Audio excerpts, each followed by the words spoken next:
நிம்மதியா அங்க போய் தங்குங்க. அவங்களுக்கெல்லாம் உதவி செய்யுங்க. யாரும் உங்களை தடுக்க மாட்டாங்க. எனக்கு அதுல சம்மதம் இல்லம்மா. ஆமாமா, நான் உயிரோட இருக்கிறப்போவே என் புருஷன் வேற ஒரு பொண்ணுக்கு புருஷனா இருக்கிறத போய் நான் எப்படி பொறுத்துட்டு இருப்பேன்னு நீங்க நினைக்கிறீங்க? நீங்க எப்படிமா, நீங்க எப்படி இப்படி எல்லாம் யோசிக்கிறீங்க? நீ பேசாம இருக்க நிகா. நான் எப்ப எதை யோசிச்சாலும் நல்லதுக்கு தான் யோசிப்பேன். நீங்க என்ன வேணா யோசிங்கம்மா, ஆனா என்ன பத்தி யோசிக்கலையே. ராதிகா அவங்க குடும்பத்தை பத்தி யோசிச்சிருக்கீங்க. ஆனா இதுல கஷ்டப்படுறது நான் மட்டும் தானே. அம்மா, எப்போதும் அடுத்தவங்கள பத்தியே யோசிக்கிறீங்களே. நான் உங்க பொண்ணுமா, என்ன பத்தி யோசிக்க மாட்டீங்க? கனிகா, தன்னை பத்தி மட்டும் யோசிக்கிறவங்க நல்லவங்க இல்ல, அடுத்தவங்கள பத்தி யோசிக்கிறவன் தான் நல்ல மனுஷன். ராதிகா தன் குடும்பத்தை காப்பாத்த எவ்வளவு கஷ்டப்பட்டுட்டு இருக்கா. மாப்பிள்ளை தம்பி அங்க போய் இருந்து அவங்களுக்கு உதவி பண்றதுல என்ன பிரச்சனை வந்துட போகுதுன்னு எனக்கு ஒன்றும் புரியல. தர்மத்தை காப்பாத்துறது ரொம்ப முக்கியமான கடமையில ஒண்ணு. இந்த மாதிரி வேலையை எல்லாராலையும் செய்ய முடியாது.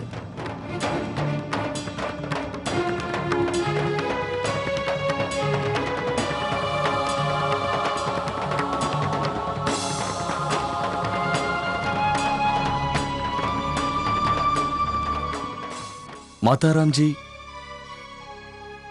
நீங்க சொல்றதுல எந்த ஒரு தப்பும் கிடையாது. ஆனா கணிக்காவும் சரியாதான் சொல்றா. மத்தவங்க விஷயத்தை பத்தி யோசிக்கிறதுக்கு முன்னாடி நாம நம்ம குடும்பத்தை பத்தி முதல்ல யோசிக்கணும்.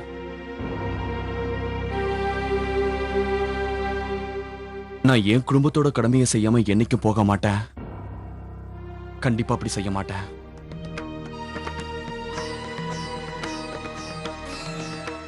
அதனால என்னால அங்க போக முடியாது மாதாராம்ஜி.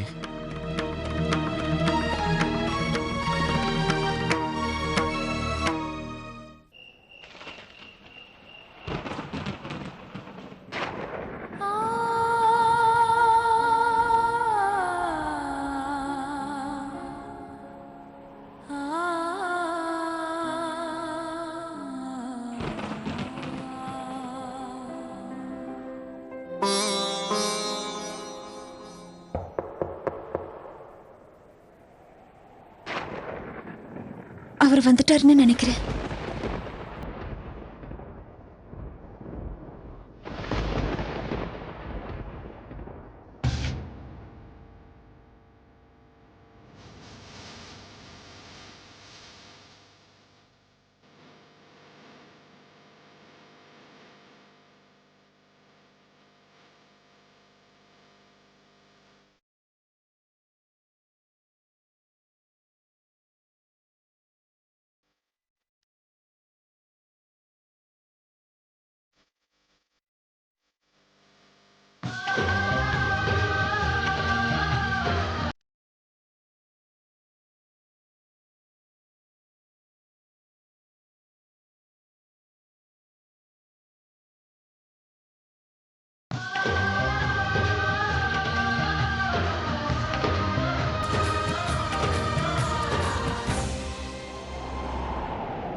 எனக்கு தெரியும், என்னைக்காவது ஒரு நாள் நீங்க கண்டிப்பா இங்க வருவீங்கன்னு.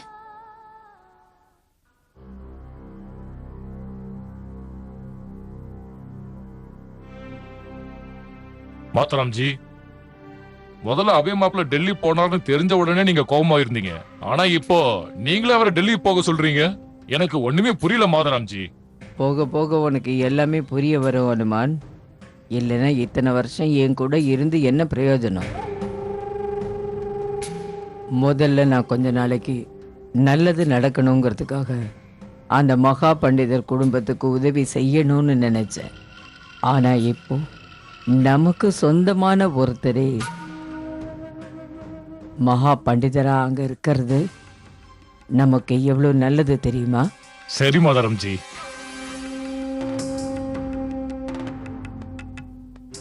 முதல்ல எனக்கு கூட மாப்பிள்ளை தம்பி மேல ரொம்ப கோபம்தான் வந்தது. அதுக்கப்புறமா எனக்கு வந்த அந்த கோபம் இதனால நமக்கு வர பலன்களை நினைக்கும் போது தானா போயிடுச்சு. நிதானமா யோசிச்சு பார்த்தா எனக்கே புரிஞ்சுது. இத்தனை வருஷமா எந்த வேலையை நாம முடிக்க முடியாம திணறிட்டு இருந்தோமோ, மாப்பிள்ளை தம்பி மகா பண்டிதர் ஆன உடனேயே அதை முடிச்சிட முடியும்னு எனக்கு தோணுச்சு. நாம நினைச்சது நடந்ததுன்னா 600 கோடி ரூபாய் சொத்துக்கு நாம அதிபதி ஆயிடுவோம்.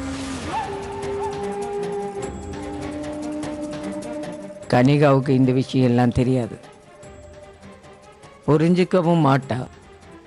மகா பண்டிதர் பதவியில் மாப்பிள்ளை தம்பி உட்கார்ந்தாருனா அதுக்கப்புறம் அந்த சொத்து எல்லாத்துக்கும் அவதானே அதிபதியா இருக்க போறா. அது கூட புரியல பைத்தியக்காரிக்கு.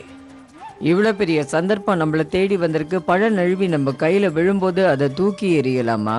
ஆனா மாதரம் ஜி, அபே மாப்பிள்ள கனிகாவுக்கு சாதகமா தானே பேசுறாரு. டெல்லிக்கு போக மாட்டேன், மகா பண்டிதர் பதவி ஏத்துக்க மாட்டேன்னு தானே சொல்றாரு. அவர் தயாராகலைன்னு விடக்கூடாது அனுமான். நாம அவரை அதுக்கு தயார்படுத்தி ஆகணும். ஆனா மாதரம் ஜி, அந்த பொண்ணு ராதிகா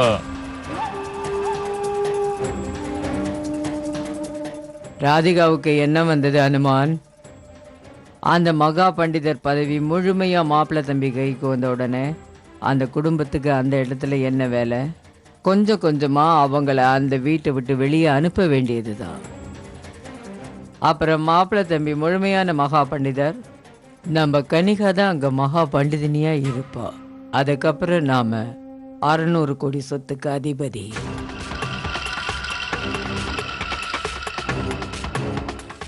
இந்த விஷயத்தால கனிகாவுக்கு கவலைன்னா அதை பத்தி நாம கவலைப்பட வேண்டிய அவசியம் இல்லை அனுமான். நமக்கு நம்ம மாப்பிள்ளை தம்பியை பத்தி நல்லாவே தெரியும் அனுமான். அவர் அந்த ஸ்ரீராமனோட சாட்சாத் அவதாரம். நம்மளையும் நம்ம பொண்ணையும் என்னைக்கும் அவர் கைவிட மாட்டாரு. யோசிக்க வேண்டிய விஷயம் ஒண்ணே ஒண்ணுதான், எப்படி என்ன சொல்லி அவர் அங்க போக தயார் பண்றதுன்னு தான் யோசிக்கிறேன்.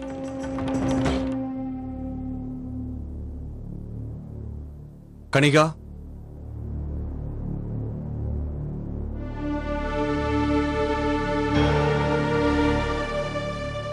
கனிகா, நீ எங்கேயாவது பாத்தியா? ரொம்ப கோவத்துல இருந்தா ஏன் இருக்க மாட்டா? அவளுக்கு தாலி கட்டின புருஷன் இன்னொரு பொண்ணை போய் பார்த்துட்டு வரான்ல.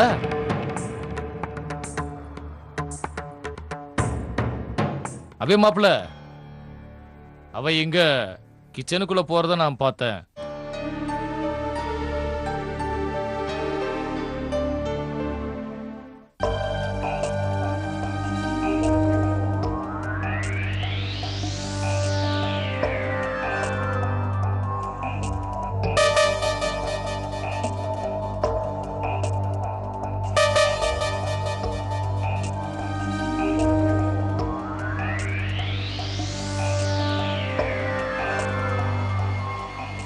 கனிகா, இல்ல, நான் சாக போறேன், என்ன விடுங்க.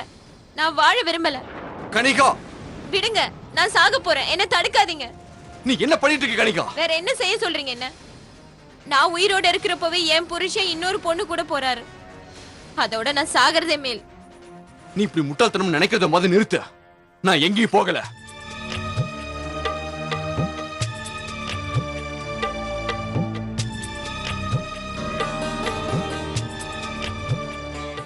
அபை, ப்ளீஸ் என்னை விட்டு எங்கேயும் போயிடாதீங்க. நீங்க இல்லாம என்ன செத்து போயிடுவேன்.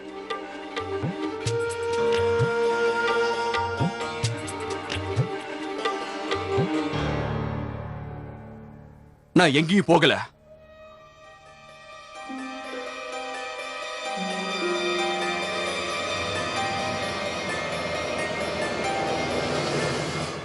என்னாச்சு?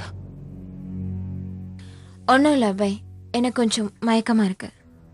ஆனா நீங்க ஒண்ணும் கவலைப்படாதீங்க, நம்ம ரூம் வரைக்கும் கொஞ்சம் கூட்டிட்டு போங்க.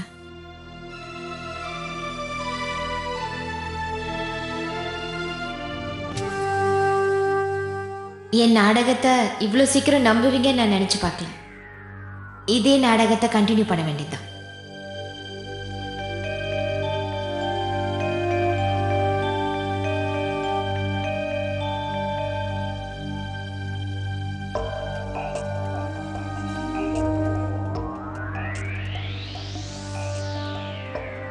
கனிகா, நீ படுத்து ரெஸ்ட் எடு.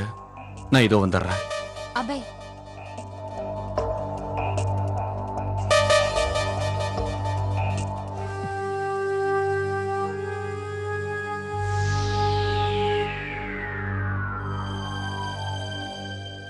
நான் உங்களை எங்கேயும் போக விட மாட்டேன்.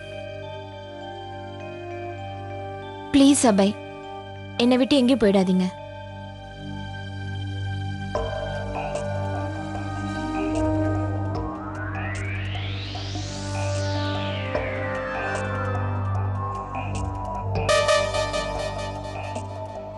நான் மாத்தாராம்ஜி கிட்ட கொஞ்சம் பேச வேண்டியது இருக்க.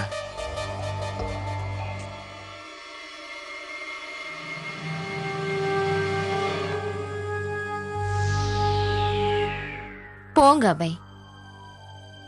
ஆனா நீங்க திரும்பி வரும்போது உங்களுக்காக இங்க ஒண்ணு காத்துட்டு இருக்கோம். வாங்க, அப்ப தெரியும்.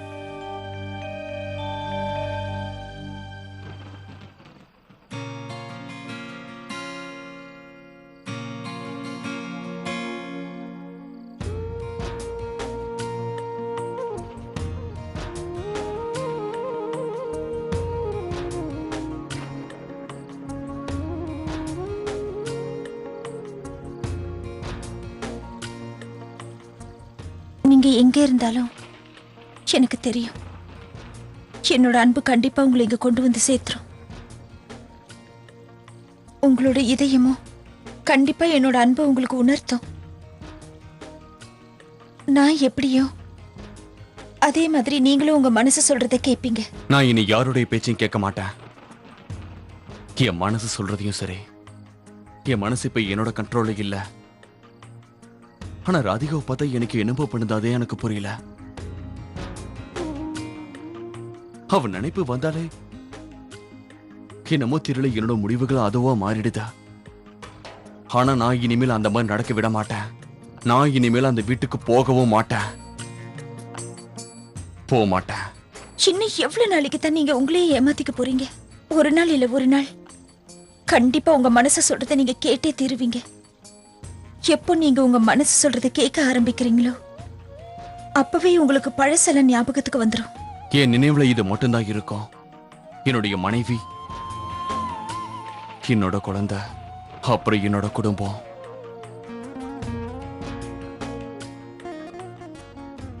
வேற யார பத்தியும் நினைக்கிறதுக்கு என் மனசுல இடம் கிடையாது. இதை விட பெரிய தப்பு வேற என்ன இருக்க போகுது? உங்களுக்கும் எனக்குமான உறவு ஜென்ம ஜென்மமா தொடர்ந்து வருது. அப்படிப்பட்ட அந்த புனிதமான உறவை வேற ஒருத்தி வந்து எப்படி பிரிக்க முடியும்? எனக்கு நம்பிக்கை இருக்கு. நான் வணங்குற தெய்வம் என் மஞ்சள் குங்குமத்தை காப்பாத்தும். என் நெத்தியில இருக்கிற குங்குமத்துக்கு எந்த ஆபத்தும் வரவிட மாட்டாரு. இந்த ஜென்மத்திலையும் சரி இல்ல வேற எந்த ஜென்மமா இருந்தாலும் சரி.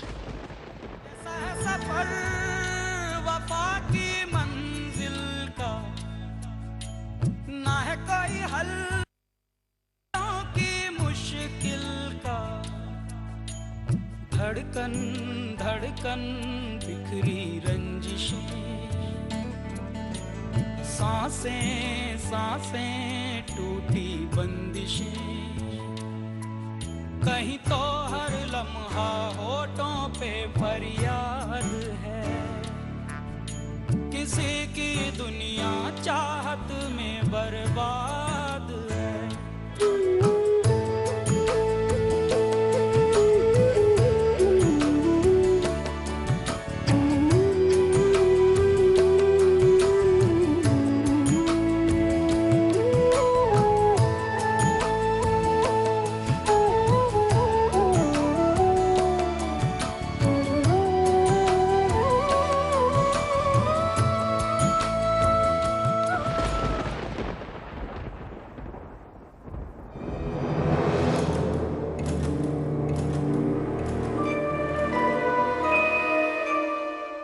இன்னைக்கு நான் அபய் நிச்சயம் அடைஞ்சே தீருவேன்.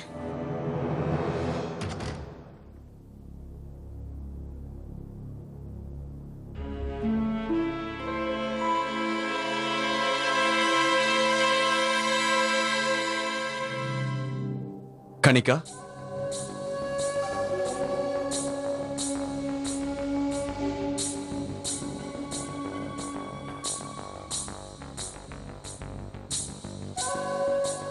நீ என்ன பண்ணிட்டு இருக்க? ஹலோ,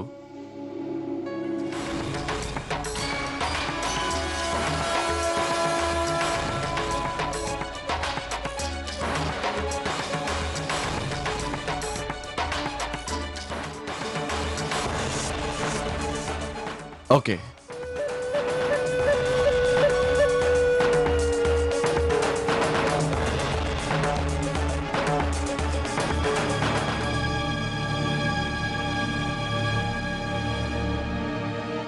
என்ன இதெல்லாம்? பால். அபய், நீங்க எவ்வளோ வேலை பார்க்குறீங்க, ஆனா நீங்க உங்க உடம்ப பத்தி கவலைப்படுறதே இல்லை. அட்லீஸ்ட் இப்போ ஒரு டம்ளர் பாலாவது குடிங்க.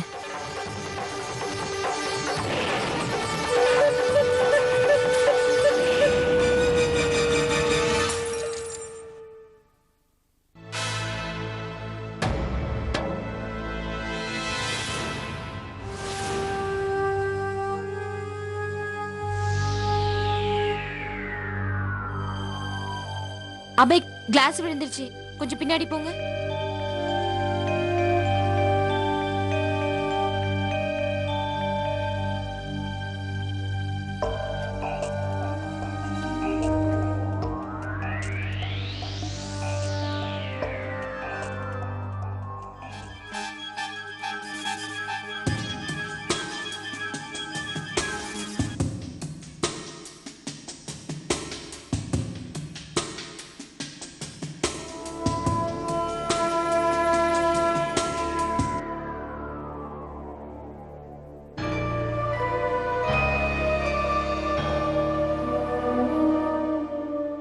என்ன ஆச்சு அபய்? முதல்ல நீங்க என்ன எவ்வளவு விரும்பினீங்க. நான் உங்களை விட்டு ஒரு நிமிஷம் விலகி போனாலும் நீங்க எவ்வளவு கவலைப்படுவீங்க. ஆனா இப்போ என்கிட்ட இருந்து ஏன் இப்படி விலகி விலகி போறீங்க? நான் ஒன்றும் வேற ஆள் இல்லை, உங்க மனைவி.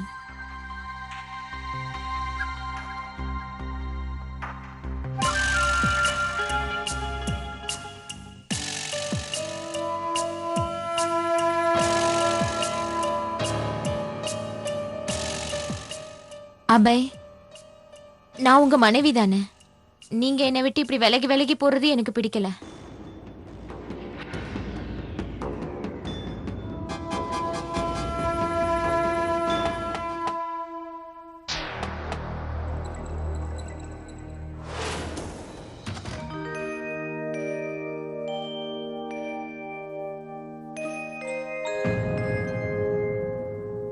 தீபு, அப்பா அப்பா, எனக்கு ரொம்ப பயமா இருக்கு. நீங்களும் என் பக்கத்துல வந்து படுத்துக்கோங்கல்ல. சரி வாடா போலாம்.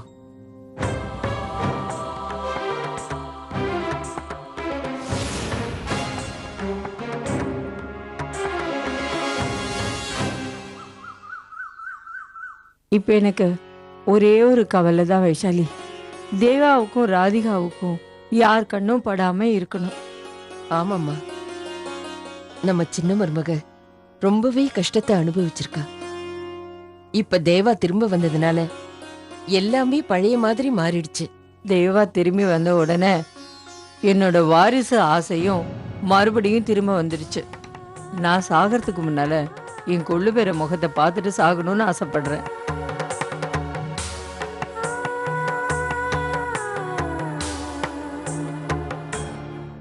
பாட்டிமா, டிஃபன் தயாரா இருக்கு, சூடா அறத்துக்குள்ள வந்து சாப்பிட்டுருங்க.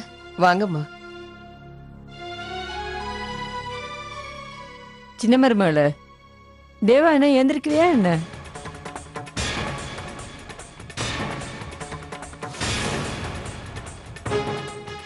இல்ல உள்ள ரெடி ஆயிட்டு இருக்கானா?